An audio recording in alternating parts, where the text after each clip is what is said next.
Miss niyo ba ako? Wow! Ano to? Grapple ba to? Wala.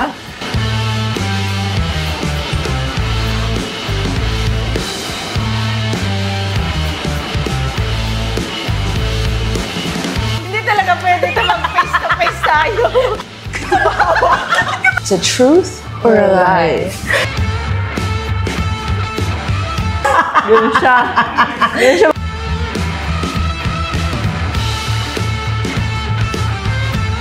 Okay lang po ba kung siya pa rin? Tama kayo.